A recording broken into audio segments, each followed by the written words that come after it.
على نار الجحيم فهب لي توبة واغفر ذنوبي فإنك غافر ذنب العظيم. அல்லாஹுடைய மாபெரும் கிருபை நம்மை முஸ்லிமாகவும் முஃமினாகவும் உலகில் பிறக்கச் செய்து பல நபிமார்கள் கேட்டும் கிடைக்காத அவர்கள் பெறாத, சரியாக சொல்வதானால் அவர்களுக்கு அல்லாஹ் தராத நற்பெரும் பாக்கியம் இந்த உம்மத்தே முஹம்மதியா. இதை நம்மவர்களுக்கு கேட்காமல் தந்த அல்லாஹ்விற்கே எல்லா புகழும் உண்டாவதாக.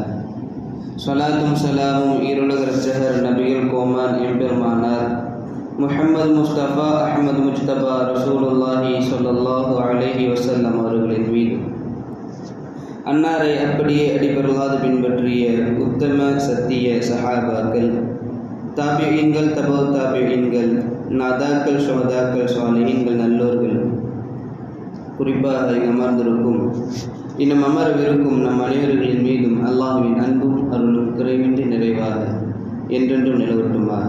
ஆமீன். அல்லாஹ்வுடைய மகத்தான கிருபை இந்த உலகத்தில் ஒட்டுமொத்த அவனுடைய படைப்பினங்களில் மிகச்சிறந்த படைப்பாக மனித சமூகத்தை அல்லாஹ் ஆக்கியிருக்கிறான். அந்த மனித சமூகத்தில் பல கட்டங்களில் பலரும் வழிகேடு அடைகிற சூழல் வருகிற சமயத்தில் அவர்களை வழி கொடுக்கும் நல்லோர்களாக ஒரு சில நபர்களை அல்லாஹ் தஆலா தேர்வு செய்திருக்கிறான். அப்படி அந்த ஒரு சில நல்லோர்களை தேர்வு செய்யப்பட்ட அவர்களை பின்பற்றுவதற்கென ஒரு சில கூட்டத்தையும் அல்லாஹ் தஆலா ஏற்பாடு செய்தான். யார் யாரெல்லாம் அவர்களை பின்பற்றினார்களோ அவர்களுக்கு அல்லாஹ் நேர்வழியை தந்தான். யார் யாரெல்லாம் அவர்களை புறக்கணித்தார்களோ அவர்களுக்கு அல்லாஹ் பாதை மாறச் செய்தான். அது மட்டும் இல்லாமல் அந்த நபரை பொதுவான ஒரு நபராக வைத்து அவரிடத்தில் இருந்து நல்லதையும் எடுக்கலாம் என்கிற ஒரு பொதுவான ஒரு விஷயத்தை அல்லாஹ் வைத்து உலகம் சார்ந்த விஷயங்களில் அது இஸ்லாமியர்களோ அல்ல இன்ன பிற காபிர்களோ இன்ன பிற சமயத்தை சார்ந்தவர்களோ யாராக இருந்தாலும் அந்த தனி நபரிடத்தில் இருந்து பெறுகிற நல்ல செய்திகளை இந்த உலகம் சார்ந்த விஷயத்திலும் எடுத்துக்கொள்ளலாம் என்கிற இந்த தன்னத்தில் அல்லாஹ் பெருமானார் ரசூலுல்லாவை அல்லாஹ் ஏற்படுத்தி முஸ்லிம் அல்லாதவர்களுக்கும் நாயகம் ரசூலுல்லாஹ் நல்லதை போதித்திருக்கிறார்கள் என்பதை நாம் விளங்கிக் கொள்கிறோம். அதன் அடிப்படையில் இந்தியாவில் குறிப்பாக தமிழகத்தில் மிக கடுமையான ஒரு பாவச் செயல், தவறு என எண்ணுகிற வண்ணத்தில் நாம் எல்லாம் முன்வைப்பது ஒரு சில விஷயங்களை. அதில் முதன்மையான ஒரு விஷயமாக மதுவை எல்லோரும் முன்வைப்பார்கள். அது இஸ்லாமியராக இருந்தாலும் சரி, அல்லாஹ் தடுத்தான், பெருமானார் தடுத்தார்கள், மீறினால் அது பாவச் செயல், அதையும் மீறினால் நரக தண்டனை, இதுவெல்லாம் ஒரு இஸ்லாமியனுக்கு சொந்தம். அதே சமயத்தில் இஸ்லாம் அல்லாத இன்ன பிற சமூகத்தார்களும் இதை ஒரு மிகப்பெரிய குற்ற செயலாக வைத்திருக்கிறார்கள். மது அது போதையினுடைய ஒரு உச்சம். எனவே யார் மதுவை அருந்துகிறாரோ அவரிடத்துல நாமெல்லாம் பொன் கொடுக்கக்கூடாது, பெண் எடுக்கக்கூடாது என்கிற வண்ணம் வரையிலும் மதுவை ஒரு உயர்ந்த மோசமான ஒரு பாவச் செயலாக இந்த உலகம், குறிப்பாக தமிழகம் பார்த்து கொண்டிருக்கிறது. சமீபத்தில் நடந்த ஒரு செய்தி, தமிழகத்தை சார்ந்த கள்ளக்குறிச்சியில், தமிழகத்தில் இருக்கிற கள்ளக்குறிச்சியில போதைக்கு உட்பட்டு கள்ளச்சாராயம் குடித்து கிட்டத்தட்ட 37 நபர்கள் நேற்றைய தினத்திலே மரணம் அடைந்திருக்கிறார்கள். 90க்கும் மேற்பட்டவர்கள் தன்னுடைய நிலை மாறி போய் அவர்கள் மிக கடுமையான பாதிப்பிற்குள்ளாக இருப்பதாக செய்திகள் எல்லாம் நமக்கு வந்து கொண்டிருக்கிறது. இப்படி நாம் பார்க்கிற சமயத்தில் இந்த மது என்று வருகிற பொழுது, சாராயம் என்று வருகிற பொழுது, இதை எந்த அளவிற்கு நம்முடைய வாழ்க்கையில் தூரமாக வைக்க வேண்டும் என்பதை இஸ்லாம் ஒருவரும் போதித்தாலும் இஸ்லாம் அல்லாமல் இந்த உலக நடப்பு நமக்கு பல கட்டங்களில் நமக்கு எடுத்து காட்டிக் கொண்டிருக்கிறது. ஒன்றுமில்லை, நேற்றைய தினத்திலே கள்ளக்குறிச்சியில் ஏற்பட்ட அந்த கொடூரமான உயிரிழப்புகளை எல்லாம் முன்வைத்து ஒரு புள்ளி விவரத்தையே தயார் செய்திருக்கிறார்கள். அதில் என்னவென்றால், இந்த சாராயத்தின் மூலமாக ஆண்டுதோறும் வருடந்தோறும் நாளுக்கு நாள் உயிரிழப்புகள் அதிகமாகிக் கொண்டே இருக்கிறது என்கிற ஒரு செய்தியை நமக்கு சொல்லி காட்டியிருக்கிறார்கள். அது மட்டுமல்ல, சுமார் 1984 இருந்து இன்றைய நாள் வரையிலும் 2024 வரையிலும்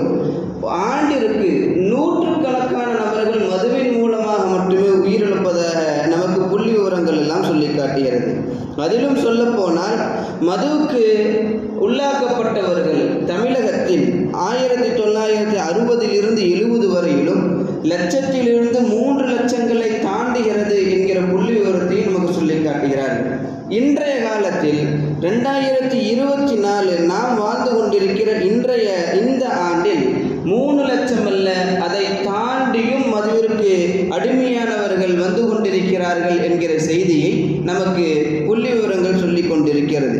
இப்படி இருக்கையில் தமிழகத்தில் ஏதேதோ வளர்ச்சி பாதையில் தமிழகம் சென்று கொண்டிருக்கிறது என்கிற ஒரு சந்தோஷமான செய்தி ஒருபுறம் இருந்தாலும், இந்த மது என்று வருகிற பொழுது எல்லா வளர்ச்சிகளையும் ஒடுக்கிவிட்டு மது வளர்ச்சியில் மிக உயர்ந்ததாக ஆகிக் கொண்டிருக்கிறது என்பதை நாம் வருந்தக்கூடிய செய்தியாக நாம் எடுத்துக்கொள்கிறோம். 2023-2024 நிதியாண்டில் மதுவின் மூலமாக மட்டும் தமிழகத்திற்கு கிடைத்த மிகப்பெரிய லாபம் எவ்வளவு தெரியுமா? 3639 கோடிகள் தமிழகத்திற்கு கிடைத்திருக்கிறது. சுமார் இந்த 20 ஆண்டு காலத்தில் அது 15 மடங்காக வருமானம் தமிழகத்தில் அதிகரித்திருக்கிறது என்று நமக்கு செய்திகளை சொல்கிறார்கள். சொல்வதின் நோக்கம் என்ன தெரியுமா? இந்த தமிழகத்தில் எங்கு பார்த்தாலும் நாங்கள் மது ஒழிக்கிறோம் என்று சொல்லிக் கொண்டிருக்கிறார்களே ஒழிய மது ஒழிந்த பாடில்லை. நாளுக்கு நாள் மதுபான டாஸ்மாக்குகள் அதிகமாகிக் கொண்டிருக்கிறது என்பதை நாம் எல்லாம் அறிந்து கொண்டிருக்கிறோம். சுமார் மது விற்பனையின் மூலமாக இப்பொழுது இருக்கிற 2023 8000 கோடி லாபம் அதிகமாக இந்த தமிழகத்திற்கு கிடைத்திருக்கிறது. இந்த 24 50,000 கோடியை தொடுகிற ஒரு முயற்சியில் இந்த அரசு இருக்கிறது என்கிற செய்தியும் நமக்கு வந்து கொண்டிருக்கிறது. ஆக மது விலக்குகிறேன் என்று ஒருவர் ஆட்சிக்கு வந்து அவர் அந்த ஆட்சியின் மூலமாக மதுவை அதிகப்படுத்தி கொண்டிருக்கிற ஒரு கலாச்சார மையமாக இந்த தமிழகம் உருவெடுத்திருக்கிறது. வெறுமனே 8000 கோடியை தாண்டிய போன வருட புள்ளி விவரம் இந்த வருடத்திலே 50,000 கோடியை தொடுகிற முயற்சியிலே நாங்கள் இருக்கிறோம் என்று அரசு புறத்திலிருந்து மதுபானம் சார்ந்த அந்த துறையிலிருந்து நமக்கு செய்திகள் வருகிறது என்றால் அவர்கள் மதுவை ஒழிக்க அவர்கள் பாடுபடவில்லை. அதை வைத்து இந்த தமிழகத்திலே லாபம் சம்பாதிப்பதற்காக அவர்கள் முயற்சியிலே ஈடுபட்டு கொண்டிருக்கிறார்கள் என்பதை நாம் விளங்கிக் கொள்கிறோம். ஆக ஒரு காலகட்டங்களிலே பெருமானார் ரசூல் ஸல்லல்லாஹு அலைஹி வஸல்லம் அவர்களுடைய காலகட்டங்களில் ஒன்று நல்லா தெரிஞ்சுக்கணும். இந்த உலகத்தில் முதலாக மதுவை தயாரித்தது யார் தெரியுமா? அரபியர்கள் தான். கிமு 300க்கு மேல் உள்ள அரபியர்கள் மதுவை அவர்கள் தான் தயாரிக்கிறார்கள், கண்டுபிடிக்கிறார்கள். அதை கண்டுபிடித்து உலகளாவிய புறங்களிலே ஊர்களிலே அதை பரப்பப்படுகிற பொழுதுதான் உலகம் முழுவதும் மது என்கிற ஒரு திரவம் உலகம் முழுவதும் பரப்பப்படுகிறது. அதற்கு மக்கள் எல்லாம் அடிமையாகி போயிருக்கிறார்கள். ஆக அரேபியர்களால் கண்டுபிடிக்கப்பட்ட இந்த மது அதே அரேபிய நாட்டிலே பெருமானார் ரசூலுல்லாஹ் முழுமையாக தடை செய்தார்கள், விரட்டி அடித்தார்கள். ஒரு இடத்தில், ஒரு வீட்டில், ஒரு தெருவில் கூட ஒரு சொட்டு மதுவை பார்க்க முடியாது என்கிற வண்ணத்தில் நாயகம் ரசூலுல்லாஹி ஸல்லல்லாஹு அலைஹி வஸல்லம் அவர்கள் செய்து காட்டினார்கள். மதுவிற்கு அடிமையாக இருந்த அந்த அரேபியர்களை அல்லாஹ்வும் அல்லாஹ்வுடைய தூதரும் கண்மணி நாயகம் ரசூல் ஸல்லல்லாஹு அலைஹி வஸல்லம் அவர்கள் எப்படி கொஞ்சம் கொஞ்சமாக சன்னமாக அவர்களை அந்த மதுவில் இருந்து வெளியே எடுத்து வந்தார்கள் என்பது இஸ்லாமிய வரலாறு.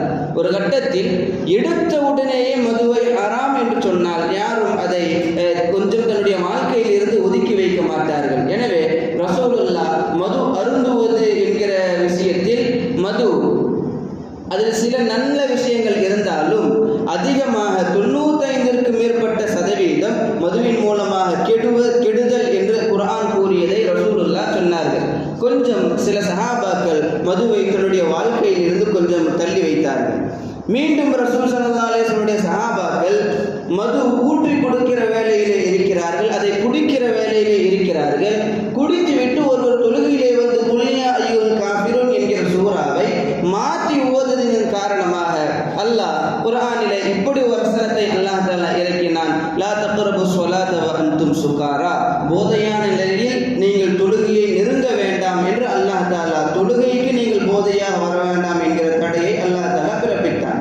இதை கேட்ட சில சஹாபாக்கள் மதுவிலிருந்து கொஞ்சம் விலகினார்கள். போக போக போக அல்லாஹ் ஒரு ஆயத்தை ஒட்டுமொத்தமாக மது ஹராம் என்கிற ஒரு செய்தியை அல்லாஹ் இறக்கிய சமயத்தில் எல்லா சஹாபாக்களும் மதுவை அப்படியே நிறுத்தினார்கள் என்கிற செய்திகளை ஹதீஸ் கிதாபுகளின் மூலமாக நாம் எல்லாம் பார்த்து கொண்டிருக்கிறோம். செய்தனா அனஸ் ரலியல்லாஹு அன்ஹு அவர்கள் அறிவிப்பார்கள், நான் முன்பு ஒரு காலத்தில் மதுவை மக்களுக்கு அதிகமாக நான் ஊற்றி கொடுத்து கொண்டிருந்தேன். எங்களிடத்திலே நன்கு புளித்த போதை கடுமையாக தரக்கூடிய மதுவை எல்லாம் நாங்கள் வைத்திருந்தோம். அந்த சமயத்தில் நான் சில சஹாபாக்களுக்கு, அபு அய்யூப் ரலியல்லாஹு, அபு தல்ஹா ரலியல்லாஹு போன்ற சஹாபாக்களுக்கு நான் மதுவை ஊற்றி கொடுத்து கொண்டிருந்தேன். அவர்கள் வாங்கி பருகி கொண்டிருந்தார்கள். அந்த சமயத்தில் ஒருவர் வந்து அல்லாஹ்வுடைய தூதரும் மதுவை முற்றிலுமாக ஹராமாக்கி விட்டார்கள் என்று சொன்னார். அந்த செய்தியை கேட்ட அடுத்த நொடியிலேயே அந்த சஹாபாக்கள் எல்லாம் தங்களுடைய வீடுகளில் இருக்கிற மதுக்களை, மது டின்களை அப்படியே கீழே கொட்டும்படி சொன்னார்கள். மது அந்த பானைகளை அப்படியே உடைக்கும்படி சொன்னார்கள். அதே போல நாங்கள் செய்தோம். வரலாறு பேசுகிறது, அன்று அவர்கள் உடைத்த மதுவினுடைய அளவு எவ்வளவு தெரியுமா? மதீனா முழுவதும் ஒரு 6 ஓடுகிற வண்ணத்தில் மது அன்றைய நாளிலே தெருக்களிலே ஓடியது. அத்துணை மதுக்களை நாங்கள் வைத்திருந்தோம் என அனஸ் ரலியல்லாஹு அன்ஹு அவர்கள் சொல்கிறார்கள். எப்பொழுது அல்லாஹ் இதை தடை செய்தானோ, இதை ஒன்றுமில்லாமல் ஆக்க வேண்டும் என்று சொன்னானோ, அன்றைய காலத்தில் நாங்கள் வெளியே ஊற்றிய மது மட்டும் மதீனாவினுடைய வீதிகளில் ஆறுகளைப் போல அது ஓடியது என்பதை வரலாற்று பூர்வமாக நமக்கு அனஸ் ரலியல்லாஹு அன்ஹு அவர்கள் சொல்லி காட்டுகிறார்கள். என்று சொன்னால், மது தடை செய்யப்பட வேண்டியது மதுவை தயாரித்த அரேபியர்களின் மூலமாகவே மதுவை பெருமானார் ரசூலுல்லாஹ் ஒழித்து காட்டினார்கள் என்கிற நிதர்சன உண்மையெல்லாம் இது போன்ற ஹதீசுகளின் மூலமாக நாம் எல்லாம் கேள்விப்படுகிறோம். செய்தனா ரசூல் ஸல்லல்லாஹு அலைஹி வஸல்லம் அவர்கள் இந்த மது என்று வருகிற பொழுது அதனுடைய விபரீதத்தை எந்த அளவிற்கு பெருமானார் சொன்னார்கள் தெரியுமா? மது அது சார்ந்த 10 நபர்களை அல்லாஹ் தஆலா சபிக்கிறான். ரசூல் ஸல்லல்லாஹு அலைஹி வஸல்லம் அவர்கள் சொன்னார்கள், மது சார்ந்த 10 நபர்களை அல்லாஹ் தஆலா சபிக்கிறான். முதலாவது மதுவை தயாரிப்பவர், அவருக்கு அல்லாஹ்வுடைய சாபம். இரண்டாவது மது தயாரிக்க உதவி செய்பவர், அவரின் மீதும் அல்லாஹ்வுடைய சாபம். மூன்றாவது யார் அதை வாங்கி கொடுக்கிறாரோ அவருக்கு அல்லாஹ்வுடைய சாபம். நான்காவது யார் அதை ஊற்றி கொடுக்கிறாரோ அவருக்கு அல்லாஹ்வுடைய சாபம். ஐந்தாவது யார் அந்த மதுவை சுமந்து கொண்டு வருகிறாரோ அவருக்கும் அல்லாஹ்வுடைய சாபம். சுமப்பவருக்கு துணையாக வருகிற நபர்களுக்கும் அல்லாஹ்வுடைய சாபம். அதனை விற்பவர், 8வது வாங்குபவர், அதனை அன்பளிப்பாக ஒருவருக்கு கொடுப்பவர், அதை வாங்கி மீண்டும் விற்பனை செய்பவர், இப்படி 10 நபர்கள் மது சார்ந்த விஷயத்தில் இருக்கிற 10 நபர்களின் மீது அல்லாஹ்வுடைய சாபம் உண்டாகும் என பெருமானார் ரசூல் ஸல்லல்லாஹு அலைஹி வஸல்லம் அவர்கள் சொல்கிறார்கள். என்றால் மது அது மட்டும் ஹராம் அல்ல, அதோடு எதுவெல்லாம் தொடர்பு வைத்திருக்கிறதோ அது எல்லாம் ஹராம். எப்படி ரசூலுல்லாஹ் வட்டியினுடைய விஷயத்திலே பேசுவார்கள். வட்டி வாங்குபவன், வட்டி கொடுப்பவன், வட்டிக்கு உதவி செய்பவன், வட்டி கணக்கை எழுதுபவன், இப்படி வட்டியோடு யார் யாரெல்லாம் சம்பந்தப்பட்டிருக்கிறார்களோ எல்லோரும் அல்லாஹ்வுடைய பாவ செயலுக்கு அவர்கள் ஈடானவர்கள் என்று பெருமானார் சொல்லுவது போல் அடுத்த இடத்திலே ரசூலுல்லாஹ் இந்த மதுவை பெருமானார் வைத்து இந்த வட்டியை விட உயர்ந்த பாவமாக இந்த மதுவை ரசூல் ஸல்லல்லாஹு அலைஹி வஸல்லம் அவர்கள் நமக்கு சொல்லி காட்டுகிறார்கள். எனவே மதுவோடு சம்பந்தப்படுகிற எந்த ஒரு செயலாக இருந்தாலும், யாராக இருந்தாலும் அவரின் மீது அல்லாஹ்வுடைய சாபம் உண்டாகும் என ரசூலுல்லாஹ் ஸல்லல்லாஹு அலைஹி வஸல்லம் நமக்கு சொல்லி காட்டுகிறார்கள். ஒரு கட்டத்தில் ரசூலுல்லாஹ் இப்படி சொன்னார்கள், அல் ஹம்ரு உம்முல் ஃபவாஹிஷ், மது என்பது பாவ காரியங்களில் அருவருப்பான காரியங்களுக்கெல்லாம் தாய் என பெருமானார் ரசூலுல்லாஹ் சொன்னார்கள். வ அக்பருல் கபாயிர், மிகப்பெரிய பாவங்களில் மிகப்பெரிய பாவம் இந்த மது என பெருமானார் ரசூலுல்லாஹ்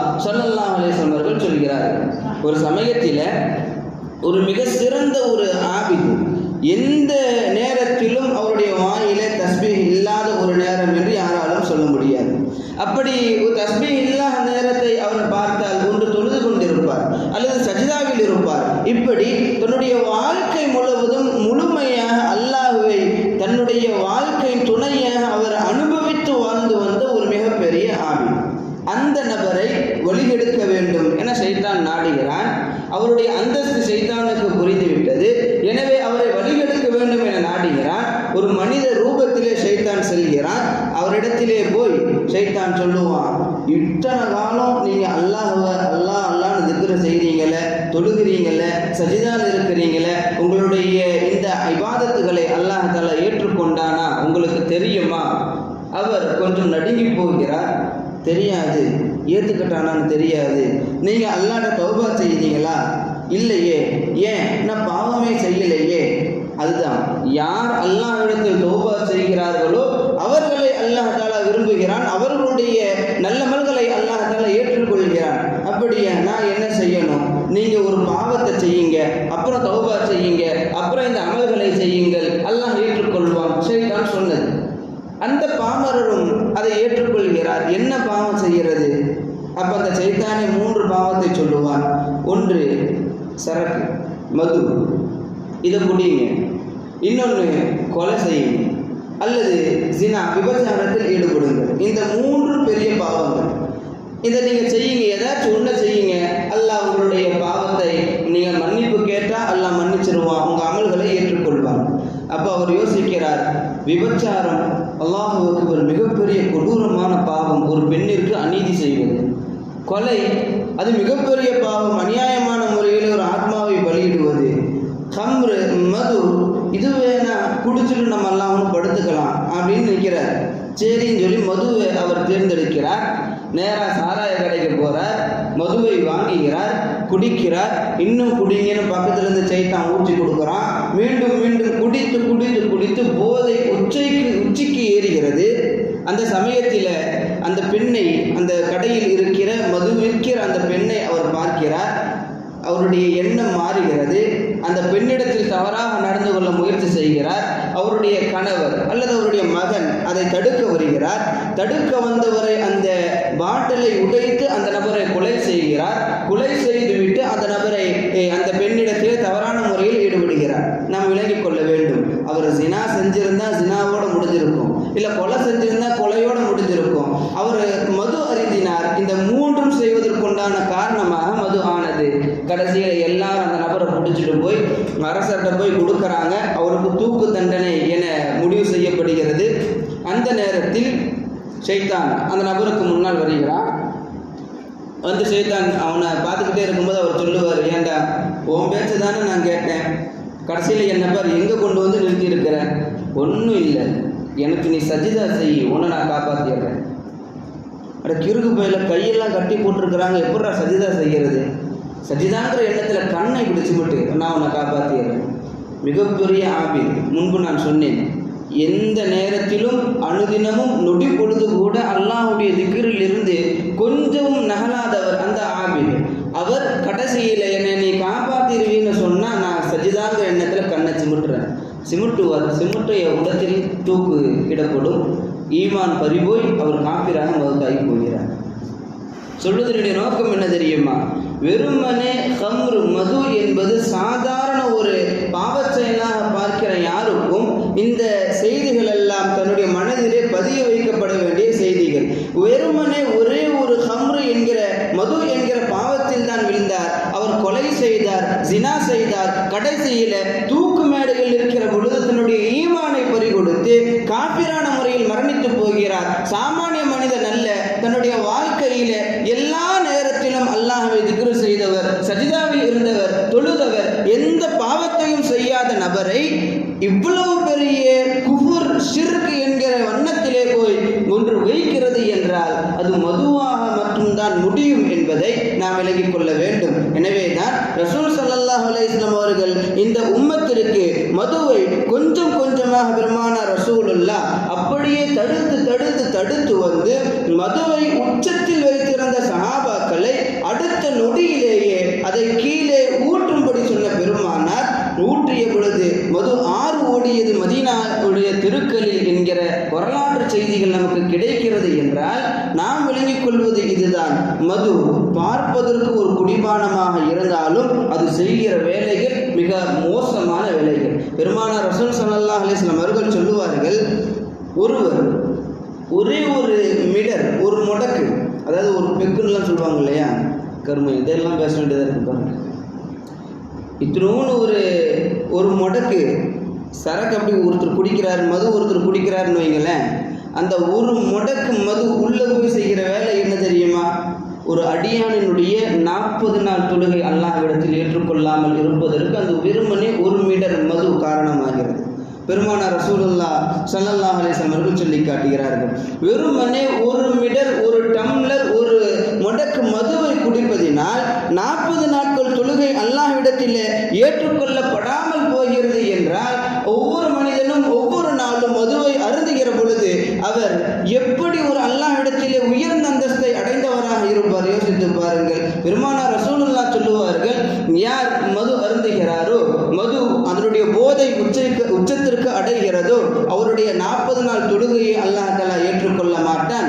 அவர் பாவம் மன்னிப்பு கேட்டால் அல்லாஹ் அவருடைய பாவத்தை மன்னிப்பான். அதே சமயத்திலே அந்த மதுருக்கு பாவ மன்னிப்பு கேட்காமல் இருந்தால் அல்லாஹ் நரகத்தில் போடுவான் என பெருமானார் சொல்லி, இதே செய்தியை மீண்டும் மீண்டும் தொடர்ந்து 3 முறை பெருமானார் ரசூலுல்லாஹ் சொல்லுவார்கள். 4வது முறை பெருமானார் ரசூலுல்லாஹ் சொல்லுவார்கள், 3 முறை மது குடித்தும் 3 முறை அல்லாஹ்விடத்தில் தௌபா செய்தும் 3 முறை பாவ மன்னிப்பு பெற்றும் யார் மீண்டும் 4வது முறை மதுவிலே சென்று விடுகிறாரோ அவருக்கு அல்லாஹ் ஒரு கடமையை ஆக்கி விடுகிறான். என்ன? மதுவை தவிர வாழ்க்கையில் வேறு எதுவும் இல்லை என்கிற ஒரு எண்ணத்தை அவருக்கு அல்லாஹ் தஆலா தந்து விடுகிறான். அதற்கு பிறகு அவர் மறுத்தாய், அவர் நரகத்திற்கு சென்ற பிறகு அந்த மதுவை குடித்த ஒரே காரணத்தினால் நரகவாசிகளுடைய சீல் சலங்களை குடிப்பதற்கு அல்லாஹ் அவருக்கு கடமையாக ஆக்கி விடுகிறான் என பெருமானார் ரசூலுல்லாஹி ஸல்லல்லாஹு அலைஹி வஸல்லம் அவர்கள் சொல்கிற செய்திகளை நாம் எல்லாம் விளங்கிக் கொள்ள வேண்டும்.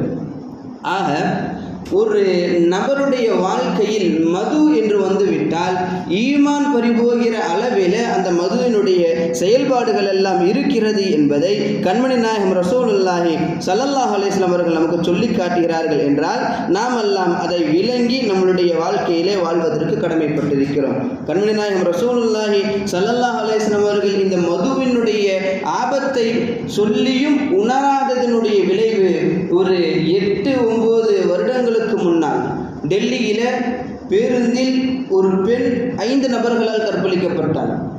இந்த இந்தியா முழுவதும் பரபரப்பாக பேசப்பட்ட செய்தி நினைவில் இருக்கும் என நினைக்கிறேன். தொப்பி போடுங்க, தொப்பி போடுங்க. நினைவில் இருக்க வெளியே இருக்கு தொப்பி. நினைவில் இருக்கிற செய்தி ஒரு 8-9 வருடத்திற்கு முன்னால் ஓடுகிற பேருந்திலே ஒரு பெண் 5 நபர்களால் கற்பழிக்கப்பட்டார். அந்த நபர்களை பிடித்து விசாரித்த பொழுது சொல்கிறார்கள், நாங்கள் 5 பேரும் போதையிலே இருந்தோம் என அவர்கள் சொல்கிறார்கள். ஓடுகிற பேருந்தில் ஒரு பெண் கற்பழிக்கப்படுகிறாள் என்றால் சிந்தனை எங்கு போனது? மழுங்கடிக்கப்பட்டது இந்த போதையின் மூலமாக.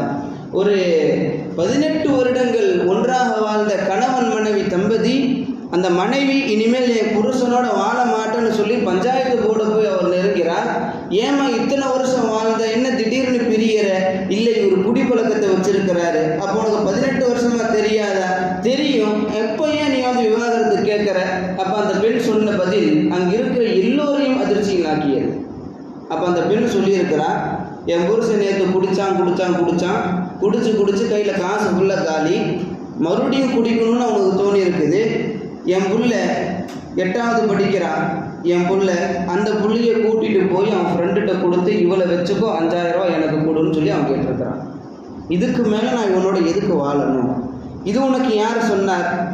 அவர் யாரிடத்துல அந்த பிள்ளையை போய் கொடுத்தாரோ அவர் ஏதோ நல்ல எண்ணத்தில் இருந்தார். அவர் என்கிட்ட வந்து சொன்னார், எனக்கு தெரிஞ்சிருச்சு. அதனால் இதற்கு மேல் இவரோடு நான் வாழ மாட்டேன். எப்பொழுது வெறுமனே ஒரு 5000 ரூபாய்க்கு என்னுடைய பிள்ளையை அடமானம் வைத்தாரோ அதற்கு மேல் இவர் மீது எனக்கு நம்பிக்கை கிடையாது. அந்த அளவு மது இவருடைய புத்தியை மழுங்கடித்து விட்டது. எனவே எனக்கு விவாகரத்து வேண்டும் என அந்த இடத்தில் அந்த பெண் நிற்கிறாள் என்றால் எவ்வளவு மோசமான எண்ணங்களை இந்த மது ஒவ்வொரு மனிதனுக்கும் கொடுத்து கொண்டிருக்கிறது என்பதை நாம் யோசித்துக் கொள்ள வேண்டும்.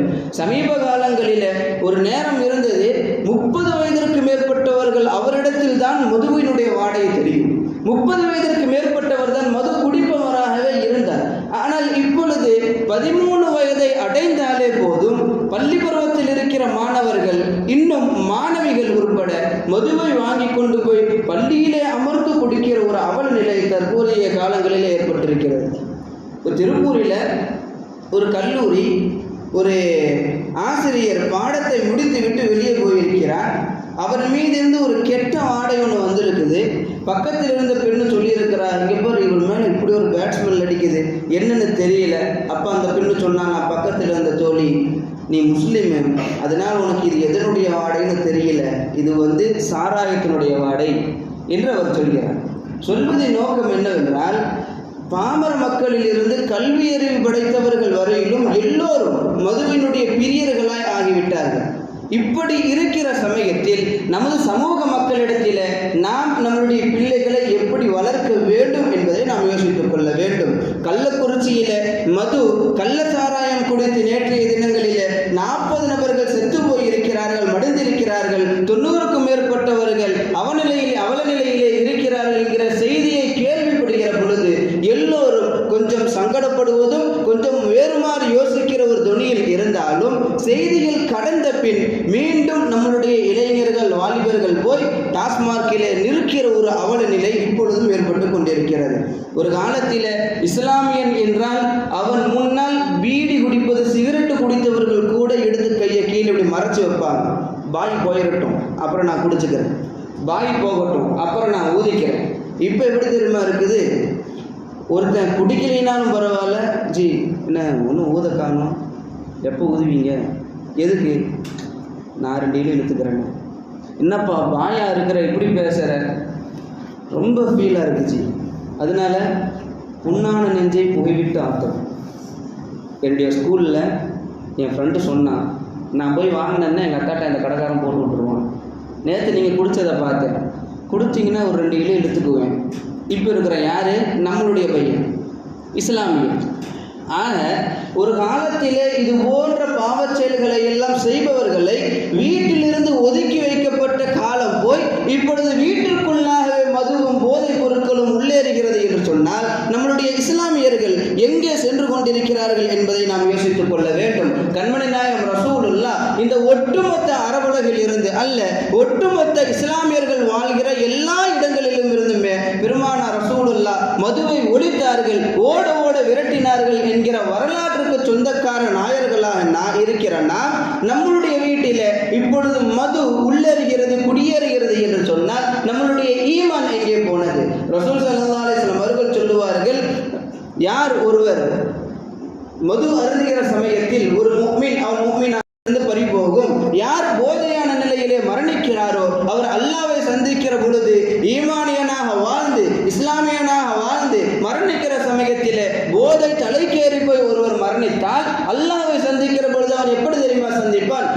ஆபிதில் வசல், பெருமானார் சொல்லுவார்கள், சிலை வணங்குபவனை போல அல்லாஹ்வை போய் சந்திப்பான். அவரை அல்லாஹ் கண்கொண்டு பார்க்க மாட்டான், அவருடைய ரஹ்மத்திற்கு அல்லாஹ் கொஞ்சமும் இடமளிக்க மாட்டான், மாறாக நரகத்தில் கொண்டு போய் அல்லாஹ் அவரை போடுவான் என கண்மணி நாயகம் ரசூலுல்லாஹி ஸல்லல்லாஹு அலைஹி வஸல்லம் அவர்கள் சொல்லுகிறார்கள். என்றால் மது இப்பொழுது பேஷனாக, இப்பொழுது கால சூழ்நிலையுடைய டீசென்ட்டாக அது மாறப்பட்ட இந்த சமயத்தில் இஸ்லாம் ஒன்றை ஹராம் என்று சொன்னால் வாழ்நாள் முழுவதும் கியாமத் வரையிலும் ஹராமாகத்தான் இருக்கும்.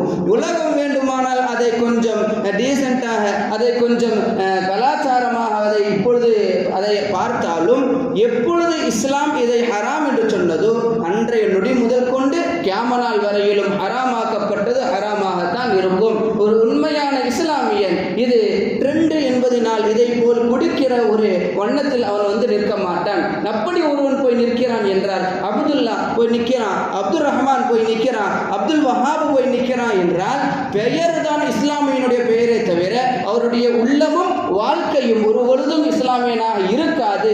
அவர் காபிரானவர், சிலை வணக்கத்திற்குண்டானவர் என்பதை ரசூலுல்லாஹ் ஆபிதில் வசன் என்கிற ஒற்றை சொல்லின் மூலமாக நமக்கு சொல்லி காட்டுகிறார்கள். எனவே ஒரு இஸ்லாமியனுடைய வாழ்க்கையில் மது ஹராம் என்று சொன்னால் அது காலம் முழுவதும் ஹராமாகத்தான் இருக்கும். ரசூலுல்லாஹ் அவ்வப்போது கொஞ்சம் சண்டையான குடும்பத்தை பெருமானார் சந்திக்கிற பொழுது இப்படி சொல்லுவாங்க, 2 பேர் சண்டை போட்டுருக்கிறீங்க, ஆனால் அவங்க வீட்டில் ஒருத்தர் உடம்பு முடியாமல் இருக்கிறாரு, நீங்கள் போய் அவரை போய் நலம் விசாரிக்கணும், இதுதான் ஒரு இஸ்லாமியனுடைய பண்பு என பெருமானார் சொன்னார்கள். அதே பெருமானார் இப்படி சொன்னார்கள், ஒரு ஷாரிபுல் ஹம்ர் மது அருந்துபவர் உடல்நிலை சரியில்லாமல் இருந்தால் அவரை போய் நலம் விசாரிக்காதீங்கன்னு பெருமானார் ரசூலுல்லாஹ் சொன்னார்கள். ஒருவர் பருவ வயதை அடைந்த பிறகு, அவருடைய திருமண வயதை அடைந்த பிறகு நல்ல முறையில் திருமணம் முடிக்க வேண்டும் என பெருமானார் சொன்னார்கள். அதே பெருமானார் யார் தன்னுடைய வாழ்க்கையில் மதுவை அவர் வளமையாக வைத்திருக்கிறாரோ அவருக்கு திருமணம் முடித்து தர வேண்டாம் என பெருமானார் ரசூலுல்லாஹ் சொன்னார்கள். மீறியும் மனம் முடித்து கொடுத்தவர்களுடைய வாழ்க்கை தான் இப்பொழுது வீதியிலே உலாவிக் கொண்டிருக்கிறது, குமுறி கொண்டிருக்கிறது. எனவே கண்மணி நாயகம் ரசூலுல்லாஹ் எதுவெல்லாம் சிறந்த பண்புகள் என பெருமானார் சொன்னார்களோ அதே பண்புகளை செய்ய வேண்டாம் என்றார்கள். யாரிடத்திலே? மதுவை தன்னோடு வைத்திருப்பவரிடத்தில் என பெருமானார் நமக்கு தடுத்தார்கள். எனவே நாம் நம்முடைய காலத்திலே நம்முடைய வாழ்க்கையிலே விலகிக் கொள்வது இதுதான். ரசூலுல்லாஹ் ஒரு செயலை ஹராம் என ஆக்குகிறார்கள் என்று சொன்னால் தன்னுடைய வாழ்நாள் முழுவதும் அந்த செயலை ஹராமாக ஆக்கிக் கொள்வதுதான் ஒரு இஸ்லாமியினுடைய உண்மையான பண்பாக இருக்க முடியும். எனவே அதன் அடிப்படையில் உண்மையான முஃமின்களாக அல்லாஹ் நம் அனைவரையும் ஆக்கி வைப்பானாக. ஹராம் என்கிற போதையிலிருந்து அல்லாஹ் நம் அனைவரையும் பாதுகாப்பானாக. சின்ன ஹராமோ பெரிய ஹராமோ ஆக மொத்தம் எல்லா ஹராமிலிருந்தும் எல்லா போதை பழக்கத்திலிருந்தும் அல்லாஹ் நம்மையும் நம்முடைய சமூகத்தை நமது சந்ததிகளையும் அல்லாஹ் தஆலா பாதுகாப்பானாக. பரிபூர்ண ஈமானுக்கு சொந்தக்காரர்களாக உள்ளோன் அல்லாஹ் நம் அனைவரையும் ஆக்குவானாக. குறிப்பாக நமது உடலிலிருந்து உயிர் பிரிகிற பொழுது லா இலாஹ இல்லல்லாஹ் முஹம்மது ரசூலுல்லாஹ் எனும் திருக்கலிமாவை நமது வாயில் அல்லாஹ் வெளியாக்குவானாக. ஆமீன். வ ஆகிரு தஅவானா அல்ஹம்துலில்லாஹ். அஸ்ஸலாமு அலைக்கும் வரஹ்மத்துல்லாஹி வபரகாத்துஹு.